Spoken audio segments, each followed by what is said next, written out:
አንድ ጥያቄ ልጠይቃችሁ። በህይወታችሁ ውስጥ አንዳንድ ሰው አይናችሁን እየተመለከተ ዋሽቷችሁ አያውቅም? አንደበቱ እየተርበተበተ አይኖቹን ከአይናችሁ እያሸሸስ አጋጥሟችሁ አያውቅም?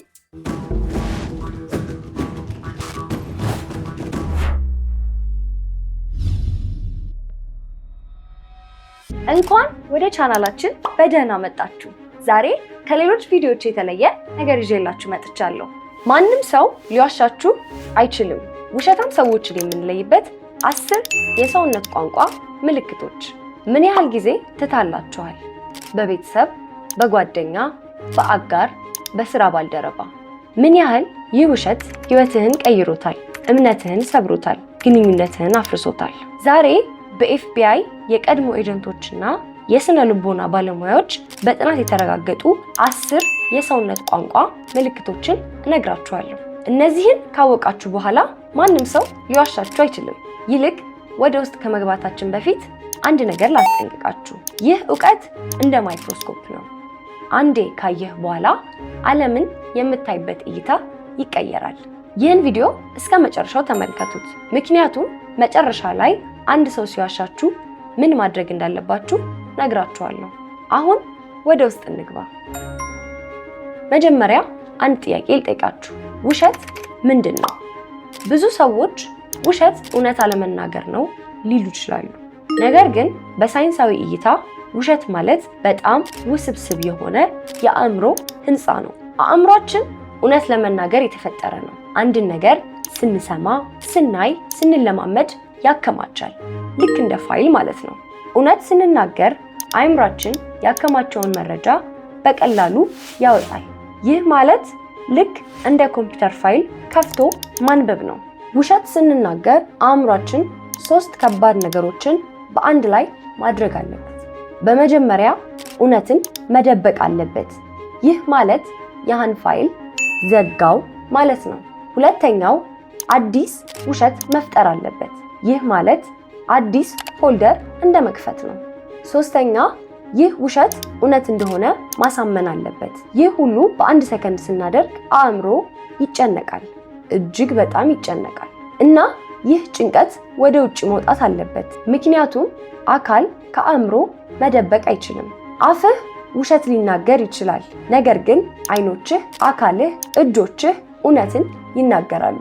በዛሬው ቪዲዮ እነዚህን የአካል ምልክቶች እንዴት ማንበብ እንደምንችል እናያለን። እዚህ ጋር አንድ ማስጠንቀቂያ ልንገራችሁ። እነዚህ ምልክቶች በአንድ ሰው ላይ በብዛት ካልታዩ እየዋሸ ነው ለማለት እንቸገራለን። ምክንያቱም እነዚህ የጭንቀት ምልክቶች ሊሆኑ ይችላሉ። ስለዚህ አንድ ምልክትን ብቻ ሳይሆን እንደ ሰንሰለት የምልክት ስብስቦችን መመልከት አለብን። አሁን ወደ መጀመሪያው ምልክት እንሂድ። ምልክት ቁጥር 1 ማይክሮ ኤክስፕሬሽን ወይም ጥቃቅን የፊት ጡንቻዎች እንቅስቃሴ። ማይክሮ ኤክስፕሬሽን በፊታችን ላይ ላፍታ ብቻ የሚቆይ እውነተኛ ስሜት ነው። ይህም ማለት በአይን ብልጭታ ፍጥነት ይጠፋል። አንዴ ካመለጠ መልሰን ላናየው እንችላለን። አንድ ሰው ውሸት ሲናገር እውነተኛ ስሜቱን ለመደበቅ ይሞክራል። ነገር ግን አእምሮ እውነተኛ ስሜቱን ለማሳየት ይሞክራል። በዚህ ግጭት መሃል እውነተኛ ስሜቱ በፊቱ ላይ ለአንድ አፍታ ይታይና ይጠፋል። ለምሳሌ ያህል አንድ ሰው አንተን ማታለል ደስ ይለዋል፣ ነገር ግን መደሰቱን ለመደበቅ ፊቱን አጥብቆ ይይዛል። ግን ለአንድ አፍታ የከንፈሩ ጥግ ከፍ ይላል፣ እንደ ፈገግታ ማለት ነው። ከዚያም ይጠፋል። እንዴት ነው ልታዩት የምትችሉት? ትኩረት ስጡ። አንድ ሰው ሲያናግራችሁ ከንፈሩን፣ አይኑን፣ ቅንድቡን ተመልከቱ። እንቅስቃሴው ፈጣን ነው፣ ልክ እንደ ኤሌክትሪክ ሾክ። አንዴ ካየው በኋላ መልሰህ ማየት አትችልም። የኤፍቢአይ ወኪሎች ይህን ለመለማመድ በዝግታ የተቀረጹ ቪዲዮዎችን ለሰዓታት ይመለከታሉ። እናንተም ዛሬ ጀምራችሁ መለማመድ ትችላላችሁ። በዩቲዩብ ላይ ማይክሮ ኤክስፕሬሽን ቴስት ብላችሁ ሰርች አድርጉ፣ ወይም ደግሞ በህይወታችሁ ውስጥ ሰዎችን ተመልከቱ። በፊታቸው ላይ የሚታዩትን እነዚህ ፈጣን ቅጽበቶች ማየት ትጀምራላችሁ እና ያኔ ማንም ሊደብቃችሁ አይችልም። ምልክት ቁጥር 2 የማይመሳሰሉ የእጅ ምልክቶች። ሰዎች ሲናገሩ እጃቸው ከንግግራቸው ጋር ይንቀሳቀሳል። ይህ ተፈጥሯዊ ነው። ይህንን ተፈጥሯዊ ሪትም የሚጠብቀው ደግሞ አእምሮ ነው። ሳናስበው እንኳን እናደርገዋለን። ነገር ግን አንድ ሰው ሐሰት ሲናገር በእጆቹና በቃላቱ መካከል አለመጣጣም ይፈጠራል። እጁ አንድ ነገር ይላል፣ አፉ ደግሞ ሌላ። ምሳሌን ውሰድ። አንድ ሰው እኔ አልተናደድኩብህም እያለ እጁን ለቡጢ ቢያዘጋጅ ቃላቱ ሰላምን ይናገራሉ፣ እጆቹ ለጠብ እንደተዘጋጀ ያሳብቃሉ። ሌላ ምሳሌ፣ አንድ ሰው ከዚህ ወጣውና በቀጥታ ሄድኩ እያለ እጁ ወደ ግራ የሚያሳይ ከሆነ ልዩነት አለ። ይህ ደግሞ ምልክት ነው። ይህም የሚያሳየው አእምሮ እውነቱን ያውቃል፣ ይህን ለማሳየት እየሞከረ ነው። በጣም የተለመደው ምልክት ደግሞ ጭንቅላትን ማንቀሳቀስ ነው። አንድ ሰው አዎ እያለ ጭንቅላቱን ወደ ግራና ቀኝ የሚያንቀሳቅስ ከሆነ ይህ ትልቅ ምልክት ነው። በሳይንሳዊ ሙከራ እንደተረጋገጠው ሐሰተኞች ከ80% በላይ ይህንን ሳያስቡት ያደርጋሉ። ስለዚህ ቀጣይ ጊዜ ላይ አንድ ሰውን ስታናግሩ ከቃላቱ በታች ያለውን አካል ተመልከቱ። እጆቹ ከቃላቱ ጋር አብረው ይሄዳሉ ወይስ ይቃረናሉ? መልሱ ብዙ ነገር ይነግራቸዋል። ምልክት ቁጥር 3 ፊትና አፍን መነካካት። ምናልባትም ይህ ከሁሉም ጥንታዊ ምልክቶች አንዱ ነው። መነሻውም ከልጅነት ይጀምራል። ትንሽ ልጅ ውሸት ሲዋሽ ምን ያደርጋል? አፉን በእጁ ይሸፍናል። ይህ ንቃተ ህሊና የሌለው ተግባር ነው። ልጁ በውሸቱ ስለሚያፍር አፉ ላይ እጁን ያደርጋል። ይህ ባህሪ እያደግን ስንሄድ ይቀንሳል፣ ነገር ግን አይጠፋም። ትልቅ ሰው ሲሆን አፍ መሸፈን ይቀርና ጉንጭ አገጩን ወደ መነካካት ያድጋል። ይህ አእምሮ ይህን ውሸት አትናገር የሚል መልእክት ስለሚልክ ነው። አካሉ ደግሞ አፉን ለማዘጋት ይሞክራል፣ ነገር ግን አይችልም። አንድ ነገር ማስታወስ አለባችሁ። አንዳንድ ሰዎች በተለምዶ ጉንጫቸውን፣ ፊታቸውን ይነካካሉ።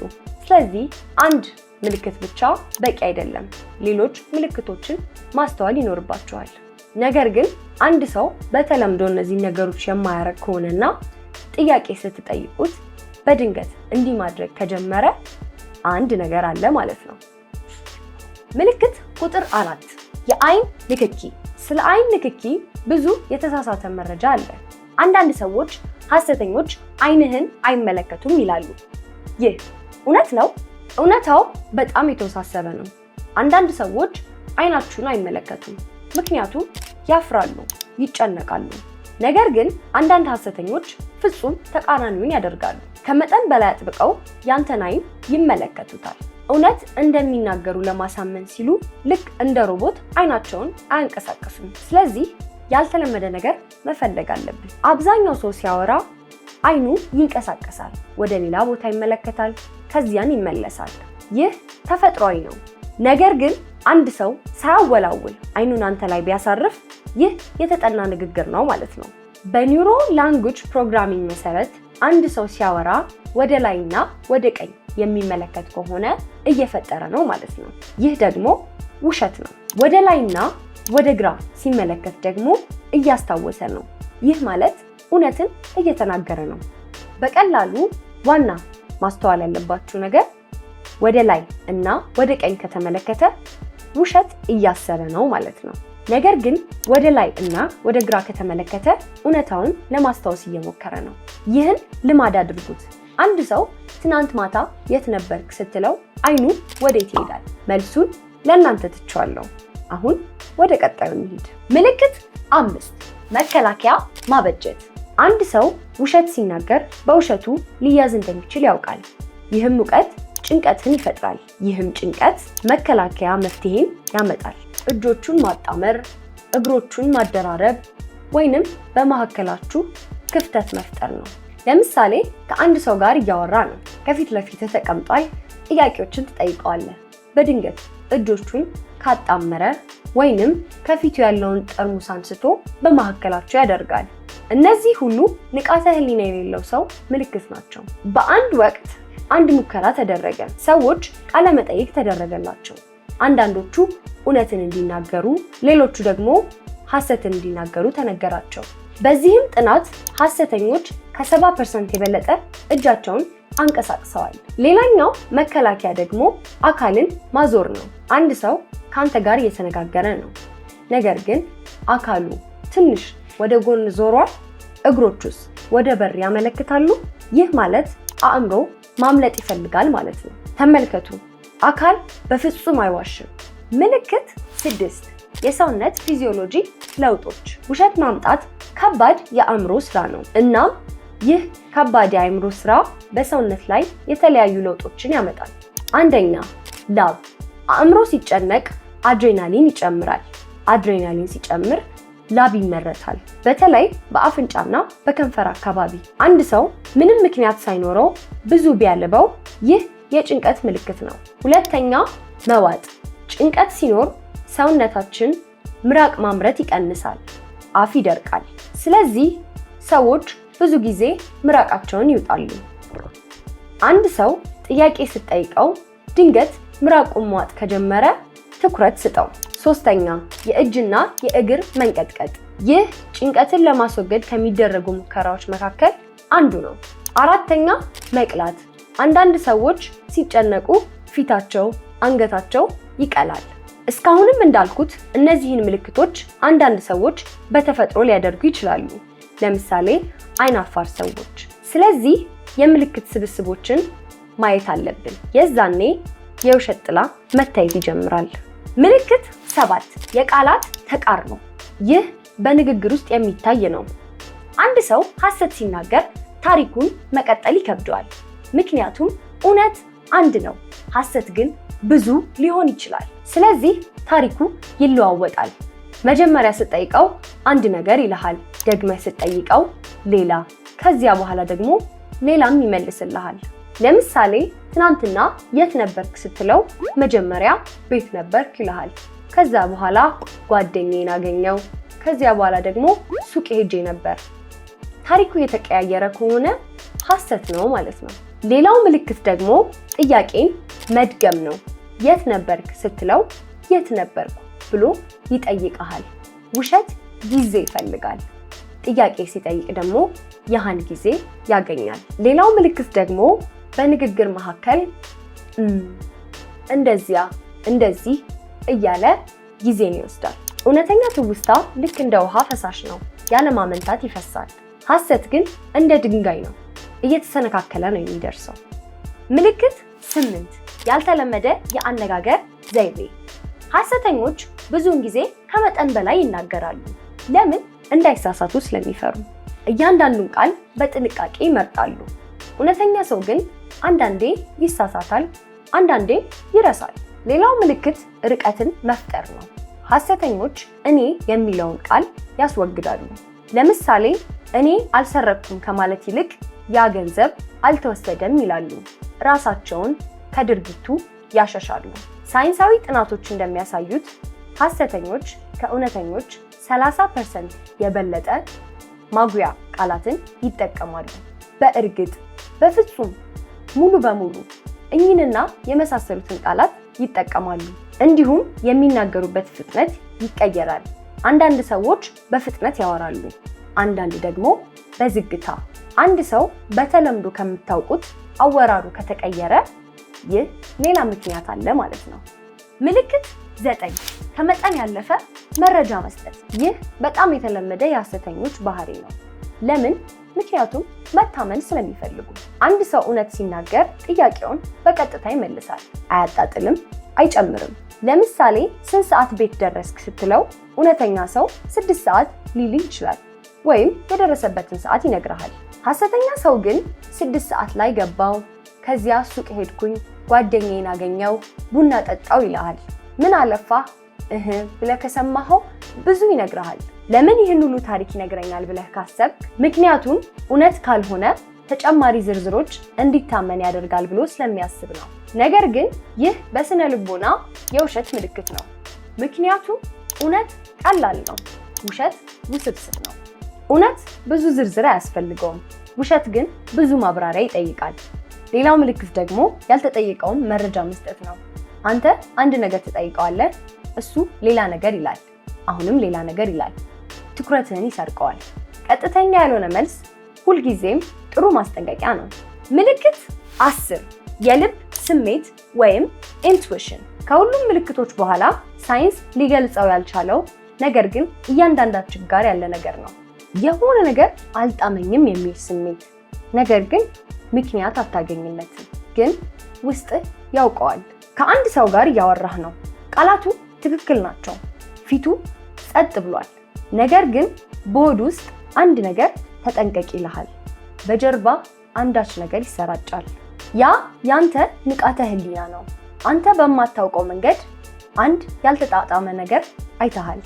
አይምሮህ ሳያውቀው ንቃተ ህሊና አስተውሎታል፣ እናም እያስጠነቀቀ ነው ማለት ነው። አንድ አባባል አለ፣ ትረስት ዩር ጋት።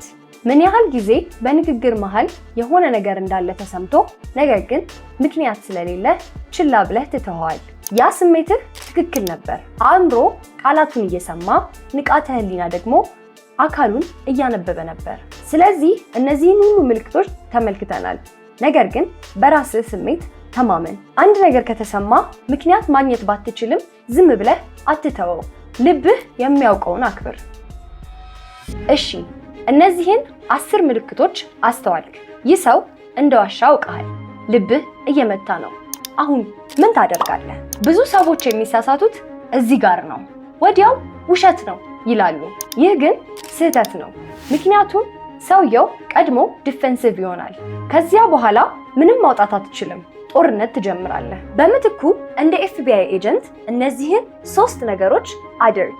አንደኛ፣ ተጨማሪ ጥያቄዎችን ጠይቅ። በጠላትነት መንፈስ ሳይሆን በተረጋጋ መንገድ። በዚያን ጊዜ ሌላ ምን ነበር? እንዴት ነው ያንን ያስታወስከው? ከዚያ በፊትስ ምን ነበር? እነዚህ ጥያቄዎች ጫና ይፈጥራሉ። ሐሰተኛ ሰው ተጨማሪ ዝርዝሮችን ማምጣት ይከብደዋል። ታሪኩ ይፈርሳል። ሁለተኛ፣ ዝም በል። ይህ በጣም ኃይለኛ መሳሪያ ነው። አንድ ሰው ከተናገረ በኋላ ዝም በል። ከዚያም አይናቸውን እየው፣ ምንም አትበል። ሐሰተኛ ሰው ዝምታን መቋቋም አይችልም። ቦታውን ለመሙላት መናገር ይጀምራል። እናም በሚናገርበት ጊዜ ተጨማሪ ውሸት ይናገራል፣ ራሱንም ያጠምዳል። ሶስተኛ፣ ራቅ በል። ምናልባትም ይህ ከሁሉም አስፈላጊው ነው። አንድ ሰው በተደጋጋሚ ቢዋሽህ በህይወት ውስጥ መቆየት አለበት? አንዳንድ ጊዜ ምርጡ መከላከያ መራቅ ነው። ምክንያቱም አንድ ነገር አስታውስ፣ ውሸት የሚናገር ሰው አንተን አያከብርህም። ክብር የሌለው ሰው በህይወት ውስጥ ቦታ ሊኖረው አይገባም። ይህ እውቀት መሳሪያ ነው፣ እንደ ትልቅ ሰው ተጠቀመው። ሐሰተኛ ሰውን የሚገልጡ 10 የሰውነት ቋንቋ ሚስጥሮች እነዚህን ይመስላሉ። አሁን ወደ ውጭ ወጥታችሁ ተለማመዱ። ሰዎችን ተመልከቱ፣ ንግግሮችን በማስተዋል አድምጡ፣ ፊልሞችን ተመልከቱ። አይናችሁን እንደ ሳይንቲስት አሰልጥኑት። ነገር ግን ከሁሉ በላይ አንድ ነገር አስታውሱ፣ እጅግ በጣም አደገኛ የሆነ ውሸት ለራሳችን የምንነግረው ራሳችን ነን። እኔ አልችልም፣ እኔ አልበቃሁም፣ እኔ አይገባኝም የሚሉት ሁሉ ውሸቶች ናቸው። ለራሳችሁ ሁልጊዜ እውነተኛ ሁኑ። ምክንያቱም በዚህ ዓለም ውስጥ ማንም ሰው ሊዋሽ የማይችልበት ብቸኛው መንገድ ራስን ማወቅ ነው። ይህን ቪዲዮ ከወደዳችሁት ላይክ ማድረግ እንዳይረሳ። ከዚህ በፊት እንደዚህ አይነት የውሸት ገጠመኞች አጋጥሟችሁ ያውቃል? ወይም አንድን ሰው በእነዚህ ምልክቶች ለይታችሁታል? ታሪካችሁን ኮሜንት ሴክሽን ላይ አስቀምጡልን። ቻናላችንን ሰብስክራይብ ማድረግ እንዳይረሳ። ቀጣይ ቪዲዮ ላይ እንገናኝ። ለአሁን ሰላምና እውነት ይምራችሁ።